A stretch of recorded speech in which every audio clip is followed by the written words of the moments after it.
3 names, 3 terrifying stories. In this video, we dive deep into the minds of America's most elusive killers. The 70 Killer, a brutal predator who terrorized communities. The Little Rock Slasher, whose reign of terror left a trail of blood and fear. And the Texas Killer, whose deadly spree shocked the nation. Stay tuned as we unravel the twisted details behind these chilling cases. Don't forget to like and subscribe for more. At any given time in the United States, the FBI estimates that there are between 25 to 50 active serial killers. Now, that basically means that the person responsible for their crimes hasn't been caught yet. Today, we'll be looking at those cases to show you what's been going on.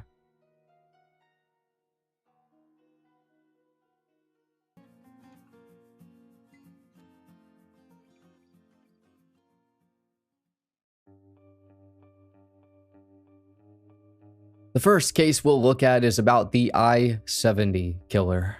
For 29 days in April to May in the year of 1992, 6 people were murdered in essentially the exact same way. It started off with Robin Fuldauer, who was 26 years old and a 1988 graduate from the University of Indiana. Robin had plans to start a family one day, and while hoping that day would one day come, she was working at a Payless shoe source in Indianapolis, Indiana. She was a girl who always had a smile on her face, loved tennis and sailing and her family in general. Now, on Wednesday, April 8th of 1992, Robin had been working at Payless shoe source, and at first it seemed to be a pretty normal day. She wasn't originally supposed to be at work that day, but a coworker of hers had to call out sick. So Robin felt it was necessary that she go in to help her coworker. Witnesses at the Payless store had said they saw a weird guy who was just loitering outside not too long before all of this. This guy was apparently outside for about a half an hour or so, just sitting on the curb, watching the store. Not only this, but it was said that this guy was sitting there, talking to himself and giggling. It's believed that Robin was murdered at about 1:30 p.m., and here's what may have happened. The killer walked inside with a gun, either an Irma Work ET-22 or an Intratec Scorpion. Then, pretending like the entire thing was a robbery, he made Robin give him the money that was in the cash register, totaling about $90. Next, the killer made Robin go into the back room and made her kneel on the ground. After this, he shot her in the back of the head, killing her twice. Finally, it's believed he left through the back door and somehow made his way. The store manager tried to get into contact with Robin not long after this, probably at about 1:45 to 2 p.m. When Robin didn't answer the phone, the store manager called a local gas station and asked the employee to go check on her. That employee did, and when they got there, they saw no sign of Robin. So they went back to the gas station, and at about 2:20 p.m., they called the police. Police would show up almost right away, and immediately Robin was found deceased. They did everything they could to figure out who was responsible, but while still investigating, another incident would take place. A few days later,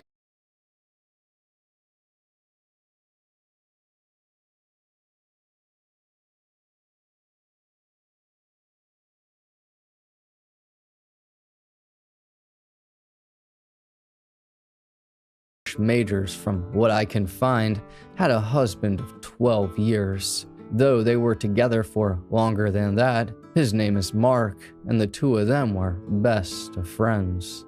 In February of 1991, this couple bought a store, but it was mostly for Patricia, Mark said.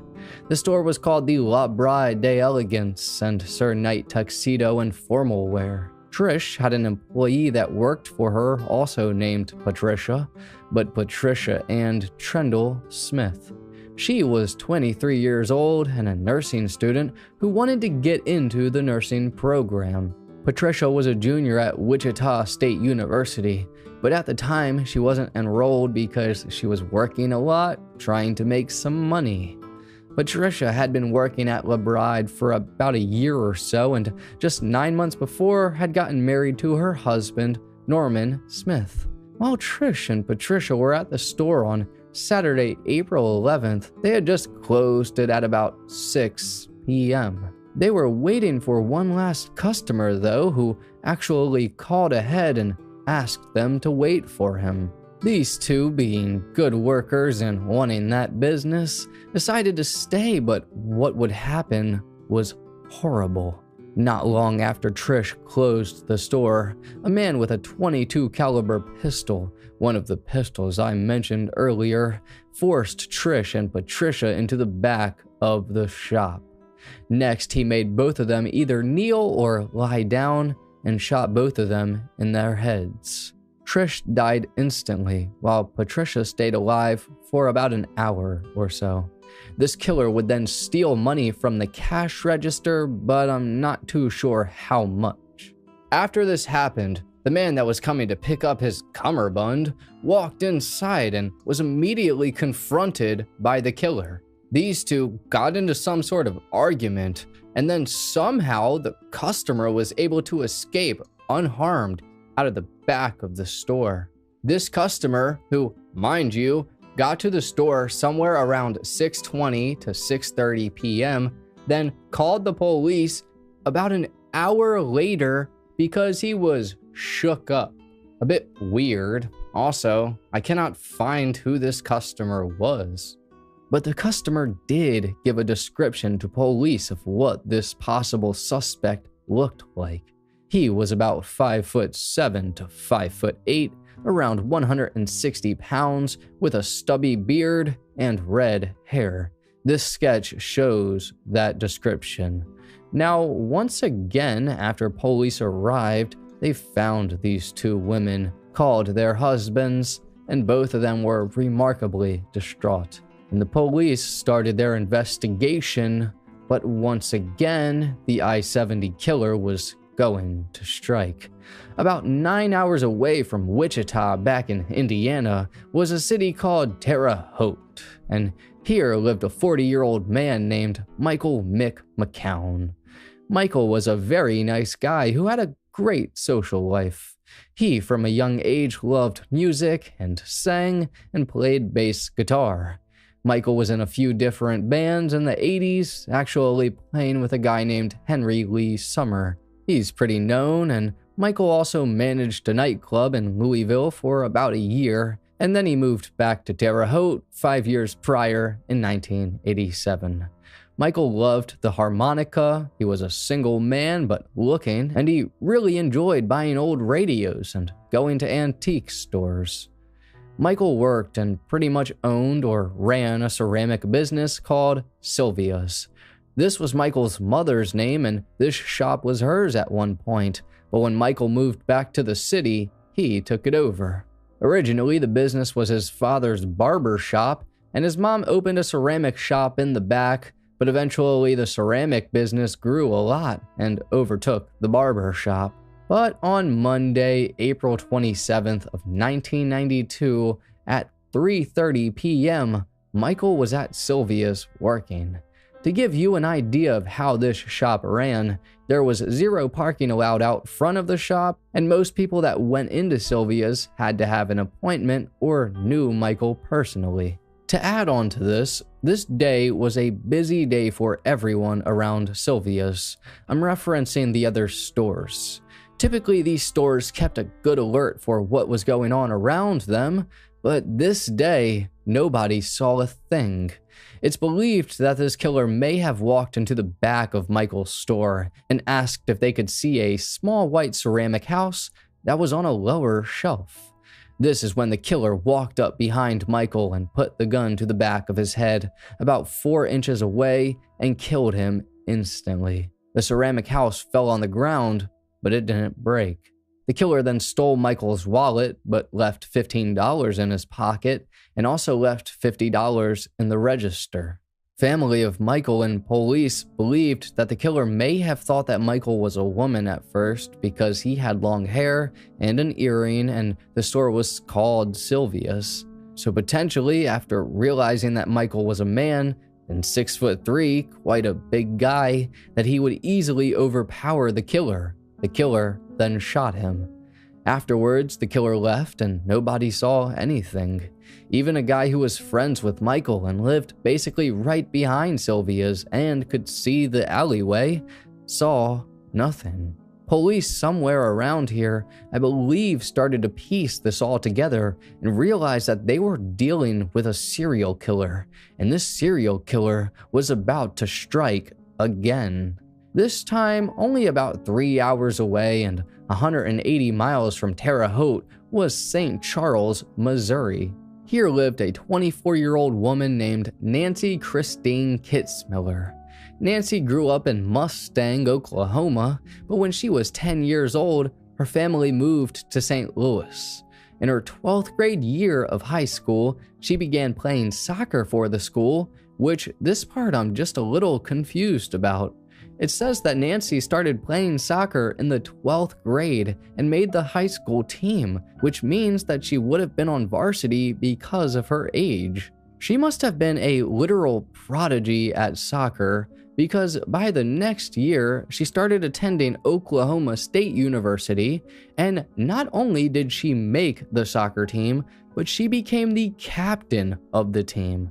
But in 1992, Nancy had just recently graduated from Oklahoma State University with a degree in geography. She around this time organized a women's soccer league to play with her friends, and she really loved rodeos and cowboy bars. Nancy wore cowboy boots and jeans and western shirts and jewelry all the time. She really was into that whole entire world. Nancy moved from her parents' home in St. Peter's to Creve Coeur and just interviewed for a new job with the Defense Mapping Agency in St. Louis. In the meantime, she would continue working at her job at the Boot Village store.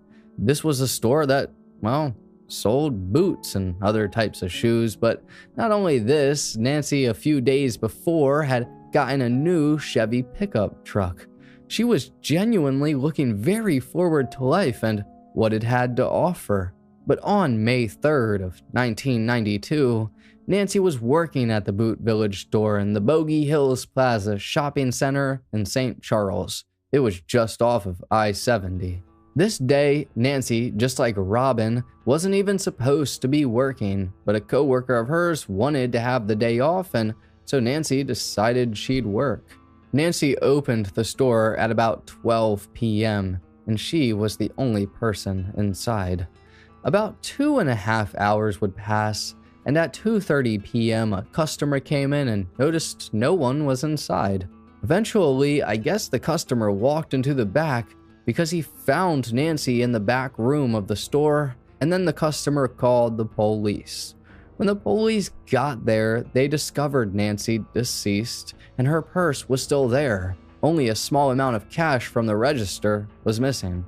Immediately, they began to think it was eerily similar to a robbery that happened a month earlier at a Hallmark store that was located in the same plaza. In that case, a man stole $200 and forced 2 workers into the back room, where he sprayed them with mace and left. The guy in Nancy's case looked very similar to the man in that one, though quickly Nancy's case was seen to be related to the I-70 killer.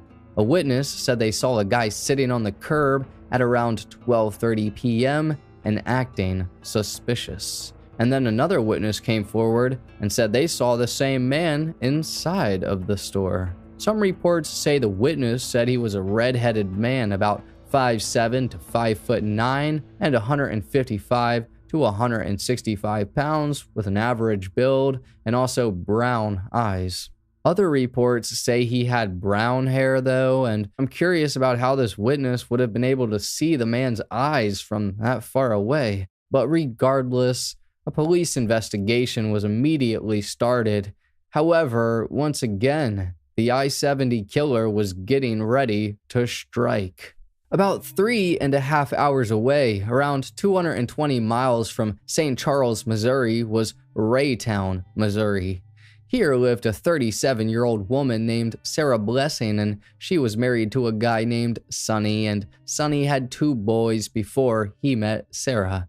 They had been married for about 8 years at the time. Sarah had gotten a bachelor's degree in communications from Emporia State University in Kansas and was originally from Topeka. Sarah was also very interested in writing, as she had several poems published, and she had just finished writing a children's book. Sarah was a very nice woman, and only 3 weeks before, her and about 5 friends opened up a herbal store that was called the Store of Many Colors. The store sold herbs, crystals, vitamins, clean water machines, mini trampolines, and a bunch of other things. All 6 of these friends would take turns working in the store. On May 7th of 1992, it was Sarah's day to work. Now, she woke up at about 7 a.m., got out of bed, fed her pets, and prepared her breakfast. A few hours later, at 10 a.m., she visited a friend named Karen Winnie. Sarah did this every week. They talked about heaven and people who just recently passed away. At around 12 p.m., Sarah pulled into the Woodson Village Shopping Center to open the Store of Many Colors. Around 2 hours would pass, and Sarah and her husband, Sonny, talked on the phone about business, the boys at home, and their dog and cat. A few hours would go by, and at 5 p.m., a man named Tim Hickman arrived at his video store, the Video Attic, that was directly next to Sarah's store. Tim was relieving his mother and sister, who both worked during the day.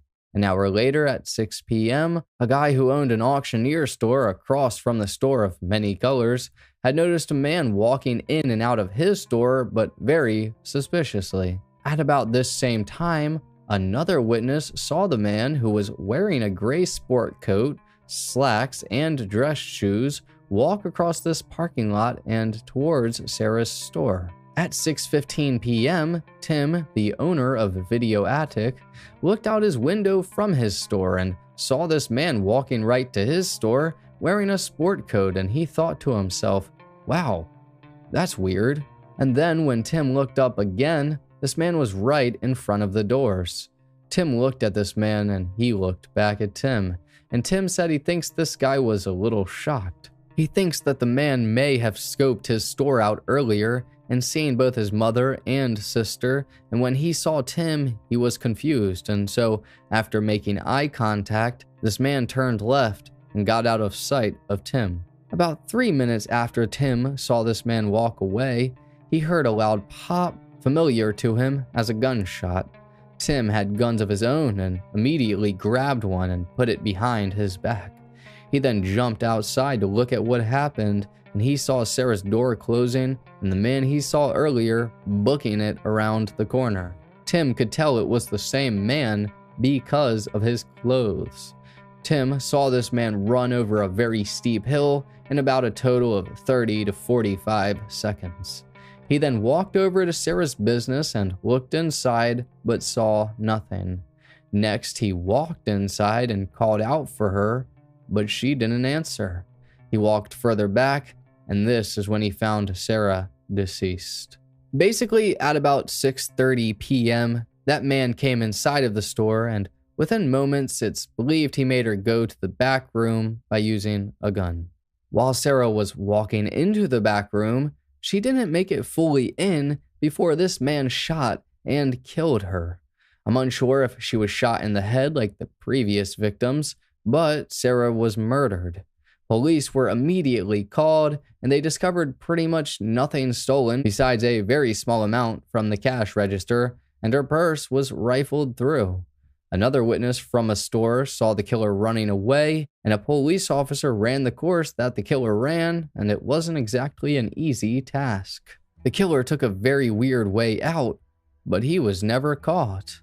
And in fact, they believe that a year later, in 1993, he may have murdered 2 more women in the exact same way in Texas. One was a 51-year-old named Mary Ann Glasscock, who was murdered in Fort Worth at the Emporium Antiques store on September 25th of 1993, and 22-year-old Amy Vess, who was killed in pretty much the same way in Arlington on November 1st. A few months later, on January 15th of 1994 in Houston at the Alternatives gift shop, a woman named Vicki Webb was working and had talked to a man for a little bit before he shot her in the head from behind.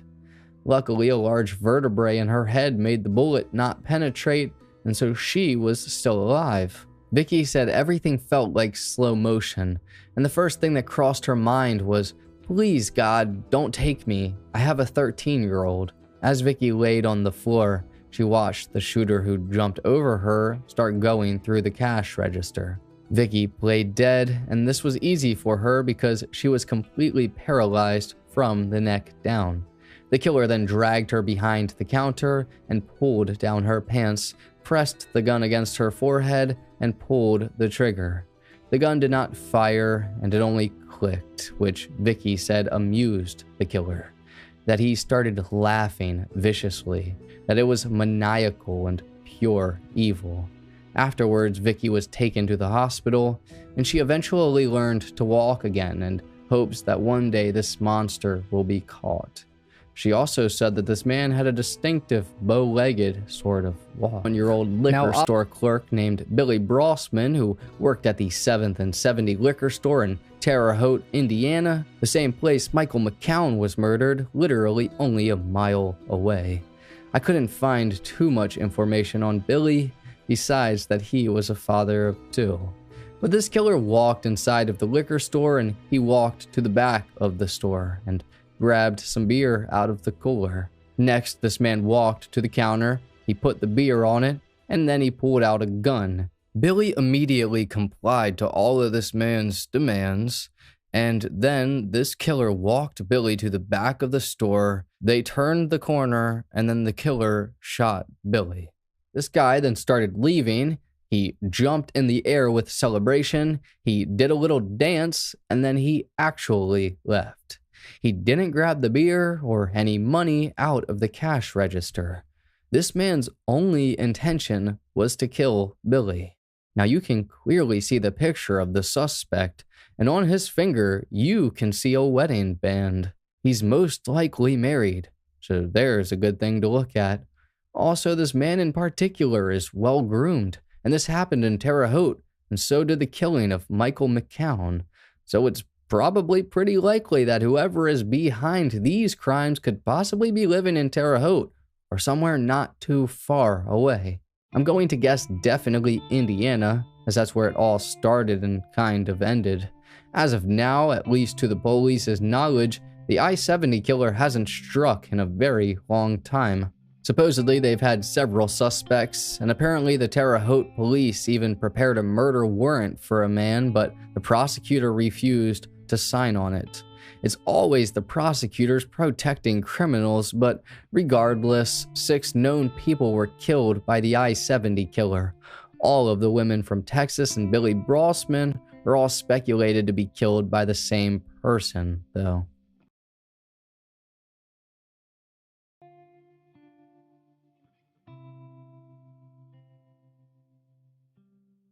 Number 2, the Little Rock Slasher. In Little Rock, Arkansas, from September of 2020 to April of 2021, there was 3 people killed in the exact same way, aka being stabbed. On April 29th of 2021, the Little Rock Police Department posted this video on their YouTube channel. Hello, I'm Keith Humphrey, Police Chief of the Little Rock Police Department. Part of my duties are to work to acquire and maintain a consistent level of safety in our community. To date, there have been 22 homicides in 2021. Regrettably, that is part of what I want to inform you of today. I also want to inform you of a known threat to our community. In early April of 2021, our communications department received a call of a cutting in progress. We responded. The victim in this case lived and spoke with detectives about the experience. Days later, we investigated a homicide where a lifeless body was found on Wright Avenue. Detectives took information from those two cases and compared them to two homicides from 6 months ago and noted similarities in all four cases. It was determined then that these incidents could possibly be connected based off the evidence in each case. Therefore, a need to notify the public exists. Without compromising these investigations, I can say for certain that these incidents happened in the Midtown area. They also occurred between the hours of 1 a.m. and 4 a.m. Those who were walking in the area were randomly attacked. Here's what we know. The common suspect in these incidents is possibly an adult male, slender build. In the incident with the survivor, the suspect was described as a black male. Here's what we've already done. Our department has informed the at-risk population in these areas. We have begun working with our community partners, and we also are working to ensure that there is an awareness of this specific threat. I have put additional uniformed and plainclothes officers in the area and increased patrols. We have requested and received the assistance of the Federal Bureau of Investigations, and they are currently assisting us in these investigations. We have no evidence that these incidents are connected with another part of the state, despite claims on social media. Let me be clear. We will do everything possible to arrest this suspect and protect our city. We also need your help. If you have seen anything suspicious or have surveillance cameras on your homes or businesses in this area, please contact us at 501-371-4636 or email us at asklrpd@littlerock.gov. If you provide information that leads to the arrest and conviction of this suspect, you could be eligible for a reward up to $20,000. The first victim was a man named Larry Eugene McChristian, and he was 64 years old. There's really not a lot of information about Larry, sadly. I do know he married a woman named Anana, and they settled down in Yellowville, Arkansas. Eventually, they'd have a child named Jesse, and Larry also had a daughter, Sarah. In the year 2020, Larry was staying with his daughter that lived in Little Rock. She had a criminal record and for some reason was on probation, so I think that's why she had to live there. The next day, on August 22nd, Larry's daughter, Sarah, called the police to report her father missing. The night before, she went to the hospital to try to find Larry at about 8 to 9 p.m., but was unsuccessful. For the next few days, Sarah would go looking for Larry, and reading the police report was a bit sad because she was trying very hard to find him. She was super upset at the officers for apparently not trying hard enough, and she was yelling at them, and a bunch of other things occurred. But then came August 24th, and this day a person was walking through a neighborhood located on South Gaines Street. When they looked over, they saw a person lying dead in the yard. A woman who lived on the street, Matilda Buchanan, woke up to a person banging on her door, and this person said that there was someone dead in the yard. Police were called and dispatched to the scene, and then they posted about finding a deceased male who had numerous stab wounds. By the next day, or August 25th, the deceased male was identified as Larry McChristian. Matilda Buchanan, the woman who lived where Larry was found, had a neighbor, and that neighbor checked their camera, and what they found was terrifying. Larry had been seen walking, and then another guy came walking near him. This guy then stabbed Larry, and I believe Larry fell down, and the guy just walked away. After a little bit, he went back to Larry and stabbed him multiple times again. Then he sat there and watched him die. Not long after this, the second murder would take place. The police went to the scene, and according to the police report, they stated they saw numerous puncture wounds on his neck, and CSSU were called to respond, and that his body was transported to the Arkansas State Crime Lab for an autopsy. But for some reason, when the police station posted about this, they were hesitant to say this. At first, they weren't, and their first post said, "A homicide has occurred at 4200 West 12th Street. Patrol officers, detectives, and crime scene are on scene. More information will be provided as it becomes available." Then the police station made an update and said this: "The incident at 4218 West 12th Street is being reclassified as a suspicious death until an autopsy can be performed. After the preliminary investigation, it was not readily apparent that the deceased black male subject had died as the result of homicide." I don't understand why they would have said that, considering Jeff was stabbed multiple times, specifically in his neck, and Jeff also wasn't black, he was white. Very An confusing abandoned house located at 4218 West 12th Street. Typically, homeless people would use it as a place to go, and a 63-year-old white guy named Jeff Welsh was one of those people. It was also stated, but on April 11th of 2021, a woman named Deborah Walker, who was a 43-year-old white woman, was viciously attacked, but she survived. She, in the police report, stated that she was walking at the intersection of 19th and Marshall when a black man approached her, and he just started stabbing her with a knife. Deborah then left the situation, and the guy walked a different way. Deborah had been stabbed 15 times all over her body, but luckily for her, none of the wounds were life-threatening. For some reason, Deborah wouldn't answer any questions, and I'll be getting into that momentarily. This serial killer, however, still wasn't done with his rampage, and in fact, the next day on April 12th of 2021, the next incident would occur. This day, a 40-year-old black man named Marlon Anthony Franklin was found suffering from stab wounds on an overpass close to Wright Avenue. And once again, sadly, there is not a lot of information about Marlon, so if you have any, please let us know. But after police made their way to the situation, they were called at 6:33 a.m. They found Marlon suffering from severe stab wounds, and shortly after, he passed away at the scene. Now the worry about being killed. Apparently, while SMG was doing research into the case, they went to talk to people and found out a bunch of other people have had a knife pulled on them by this same guy. And not only that, but they all knew him as the Stalker and the Juggler. And not only this, but they told SMG his real name and even where he lived. Next, SMG went to talk to Deborah Walker, the woman who survived this deranged killer. I'm guessing the reason Deborah wasn't telling the police a lot was because she also apparently knew the killer and even gave SMG his name, and it was the same name that everyone else was giving. Apparently, they knew where the killer was living, and the killer had a landlord, and one day the landlord may have figured out about what he was doing and decided to kick him out. This is the killer supposedly leaving the house.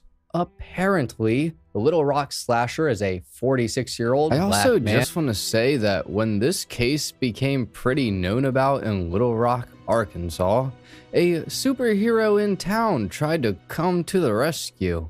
His name is Shadow Vision, and he certainly had a vision.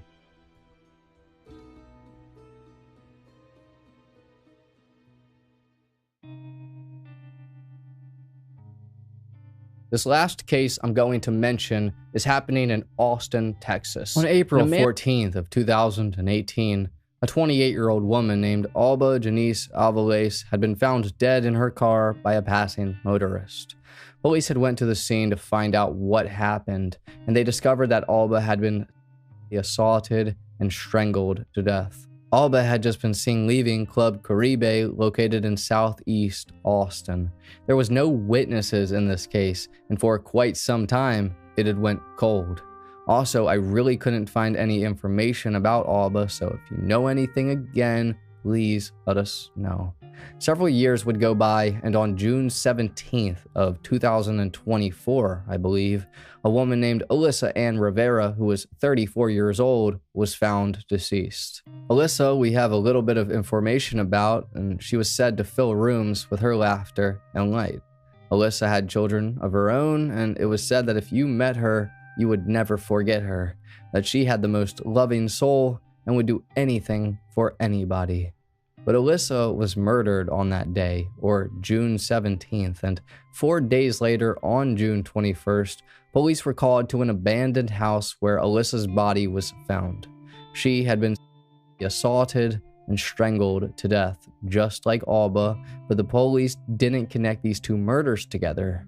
After examining footage, police actually found video of Alyssa and her killer walking together late at night, and she has zero idea of what's coming. Eventually, DNA evidence would come from Alyssa's crime scene, and this DNA matched that of whoever killed Alba several years prior.